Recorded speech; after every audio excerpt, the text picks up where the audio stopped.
This lesson will focus on the takeoff climb requirements for Class A aeroplanes in the commercial transport category. The takeoff climb, or takeoff flight path, extends from 35 feet above the takeoff surface to 1,500 feet above the takeoff surface. However, with a contaminated runway takeoff, the takeoff climb begins at 15 feet and not 35 feet. The point on the ground directly below the 35-foot screen is called reference zero. There are two main requirements that must be met within the takeoff climb, and these requirements are based upon an engine failure occurring at VEF. Remember that performance of Class A aeroplanes must account for engine failure in all flight phases. The first requirement is that the aeroplane must be able to achieve the minimum climb gradients, and secondly, the aeroplane must be able to maintain sufficient obstacle clearance. Remember that the climb gradient requirements are air-based gradients, and the obstacle clearance requirements use ground-based gradients. When assessing compliance with the regulations, the manufacturer or operator may either use a continuous demonstrated takeoff climb or a segmented takeoff climb. Segmenting the takeoff climb does make the requirements and the procedure a little easier to comprehend. Therefore, we will use a segmented takeoff climb profile, as do most operators and manufacturers.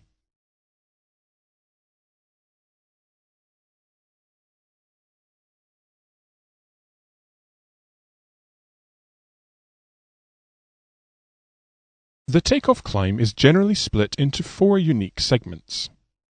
Each segment is characteristic of a distinct change in aeroplane configuration, speed, and/or thrust, with various actions and climb gradient requirements. Generally, there are four segments, and you will need to learn what unique characteristics define each segment. The takeoff flight path starts once the takeoff is complete, in other words, at 35 feet, with the aeroplane at V2 with one engine inoperative. The 35-foot screen marks the start point of segment 1. The objective at this point is to climb, as expeditiously as possible, which is difficult because of the lack of excess thrust due to the large amount of drag created by the gear and flaps and the fact that only one engine is in operation. Therefore, the strategy is to retract the gear and flaps as soon as possible.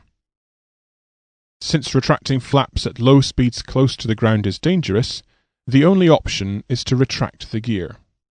Once the gear is up and locked, then the first segment is finished. During this segment, the steady gradient of climb must be positive. The second segment starts at the end of the first segment, i.e., when the gear is up. The objective now is to retract the flaps. However, flap retraction is not permitted below 400 feet. Therefore, the action by the pilot is simply to climb, at no less than V2, until 400 feet is reached. Once 400 feet is reached and flap retract can commence, segment 2 ends. Since the aeroplane has had the main source of drag removed, the minimum gradient requirement is more severe at no less than 2.4%. Segment 3 starts above 400 feet and is the flap retraction and acceleration segment.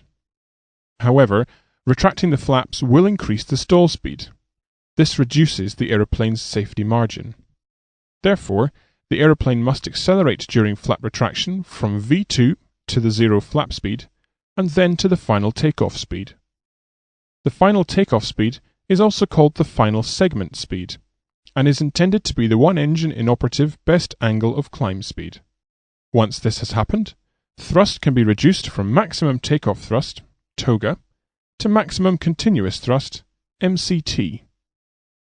In fact, maximum takeoff thrust is limited to only 10 minutes. Therefore, acceleration and flap retraction must be complete by then. The acceleration phase of this segment poses a climb problem. To climb, excess thrust is needed. However, accelerating the aeroplane also requires excess thrust. Therefore, it is not possible to adequately accelerate and climb at the same time, and, as such, segment 3 can be flown level as shown by the illustration. The fourth segment starts when the flaps are retracted, the final segment speed is achieved, and the thrust is set to maximum continuous thrust. From this point, the aeroplane is climbed to above 1,500 feet, where the takeoff flight path ends. The pilot will either rejoin the airfield to land, or continue en route to the takeoff alternate. The climb gradient for this last stage must not be less than 1.2%. One last point. The gradient requirements for Class A aeroplanes with more than 2 engines form part of the syllabus, and therefore they need to be remembered as well.